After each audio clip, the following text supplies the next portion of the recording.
गीता अध्याय 4 श्लोक 28। द्रव्ये यज्ञास्तपो यज्ञा योग यज्ञास्तथा परे स्वाध्याय ज्ञान यज्ञाश्च यत्याः संशित व्रताः।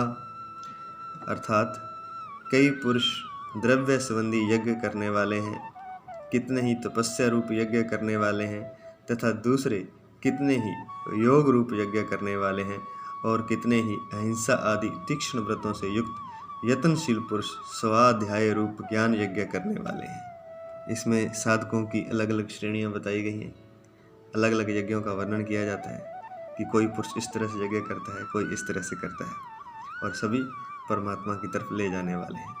तो सबसे पहला यहाँ बताया गया है अपरे द्रव्य यज्ञ। कई पुरुष द्रव्य संबंधी यज्ञ करने वाले हैं। द्रव्य यज्ञ वो होता है जिसमें अग्नि जला करके उसमें कुछ द्रव्य का हवन किया जाता है, कुछ पदार्थों का जिसमें हवन किया जाता है, वह द्रव्य यज्ञ कहलाता है। वह अग्नि जला करके भी हो सकता है, और वह कुछ पदार्थों का दान देकर भी हो सकता है। किसी को दान दे दिया कुछ पदार्थों का, वस्तुओं का या धन का, तो वह भी द्रव्य यज्ञ में ही शामिल किया जाएगा। तो दान यज्ञ को भी द्रव्य यज्ञ कहा जा सकता है। लेकिन मुख्यतः अग्नि जला करके जो यज्ञ किया जाता है, जिसमें पदार्थों का हवन किया जाता है देवताओं के लिए, वह द्रव्य यज्ञ है। देवताओं को प्रसन्न करने के लिए जो यज्ञ किया जाता है, जिसे आम भाषा में हवन कहते हैं, हवन यज्ञ कहते हैं, वह है द्रव्य यज्ञ। तो कुछ लोग द्रव्य यज्ञ करते हैं और उसी से शुरुआत करते करते धीरे धीरे परमात्मा तक आगे चलते हैं, अपनी साधना को और भी बढ़ाते हुए और आगे ले जाते हुए। अन्य साधन तपो यज्ञ, तप रूप यज्ञ करते हैं। तप रूप यज्ञ क्या होता है? अपने शरीर को, अपने मन को, अपनी इंद्रियों को तपाना। और तपाना किस लिए? लक्ष्य की प्राप्ति के लिए। और लक्ष्य क्या है मनुष्य का? वह है परमात्मा की प्राप्ति। तो परमात्मा की प्राप्ति के लिए इंद्रियों को, शरीर को, मन को, बुद्धि को, सबको तपाना, अर्थात उस लक्ष्य की प्राप्ति की ओर लगाना ही तपस्या रूप यज्ञ कहलाता है, तपो यज्ञ कहलाता है। जैसे सोना होता है, उसमें मिट्टी मिली हुई होती है, तो उसको तपना पड़ता है, उसको तपाया जाता है, तब उसमें से जो मिट्टी आदि अन्य पदार्थ हैं उनका विनाश हो जाता है तपाने से, अर्थात वो अन्य पदार्थ खत्म हो जाते हैं, शुद्ध सोना बच जाता है। तो सोना तपता है तो ही वह असली सोना बनता है। इसी तरह से मनुष्य जब तपता है अपनी इंद्रियों, मन, बुद्धि और शरीर सहित अपने लक्ष्य की प्राप्ति के लिए, तभी वह परमात्मा बनता है। हालांकि परमात्मा वो है, लेकिन मिक्स है, मिला हुआ है। परमात्मा की शक्ति के अलावा अन्य पदार्थ भी उससे मिले हुए हैं, काम, क्रोध, लोभ, मोह, अहंकार, ईर्ष्या, द्वेष। तो तपस्या रूप यज्ञ द्वारा वह तपता है और परमात्मा की प्राप्ति करता है, जहाँ परमात्मा रूप ही हो जाता है। तीसरा यहाँ बताया गया है अन्य योग रूप यज्ञ करने वाले, योग यज्ञाः। वे लोग ऐसी साधनाएं करते हैं जिससे परमात्मा से उनका मिलन हो जाए, परमात्मा से योग हो जाए। उसके लिए बहुत सी साधनाएं यहाँ भी बताई गई हैं, शास्त्रों में बताई गई हैं, और आगे के श्लोकों में भी आएंगी कि किस तरह से परमात्मा से योग स्थित हो जाए, परमात्मा से मिलन हो जाए, परमात्मा से एक रूप हुआ जाए। एक और साधना यहाँ बताई गई है संशित व्रतः। कितने ही अहिंसा आदि तीक्ष्ण व्रतों से युक्त यत्नशील पुरुष, यत्याः अहिंसा आदि तीक्ष्ण व्रतों से युक्त एक व्रत ले लेते हैं कि किसी को हिंसा नहीं पहुंचानी है। हिंसा केवल मारना ही नहीं होता है, किसी को शारीरिक नुकसान पहुंचाना हिंसा नहीं है।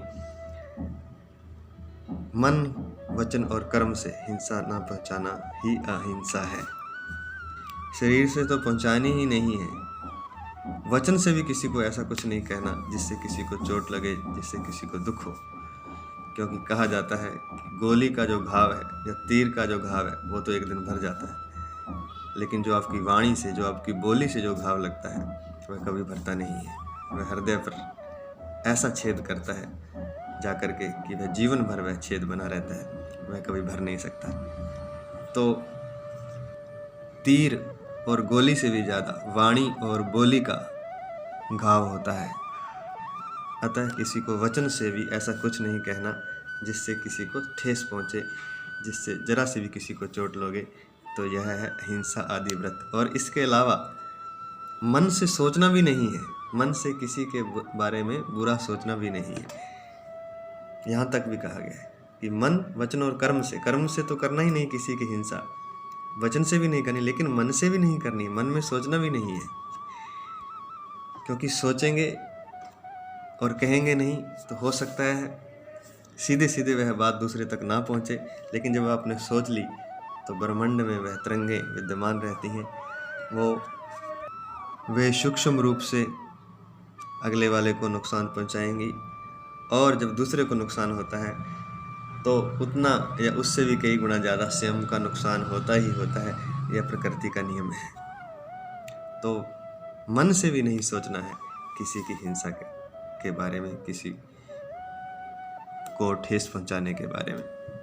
तो यह भी एक यज्ञ है, अहिंसा भी एक यज्ञ है, जिसमें अपने मन, वचन और कर्म का हवन किया जाता है।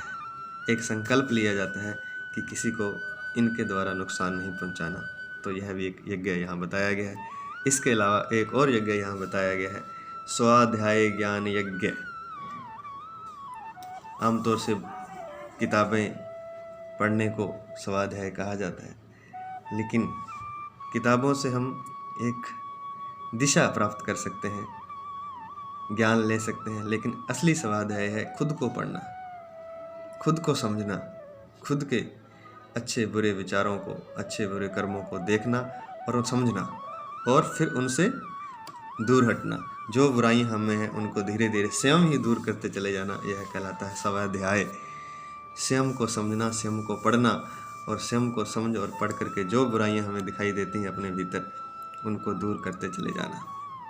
इसके लिए साधक लोग रोज़ रात को एक डायरी रखते हैं, उसमें लिखते हैं कि आज दिन भर मुझसे क्या गलती हुई, कहाँ मैंने किसी को गलत बोला गया, किसी को गलत कहा गया,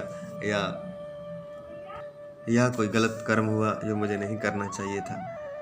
तो ऐसा प्रतिदिन रात को लिखते लिखते, रोज़ाना लिखते लिखते सालों साल लगते हैं, और तब जा कर के वह अपने आप को सारे दुर्गुणों से मुक्त कर पाता है। तो यह भी एक साधना है। तो यहाँ अनेक प्रकार की साधनाएं बताई गई हैं। जय श्री कृष्ण।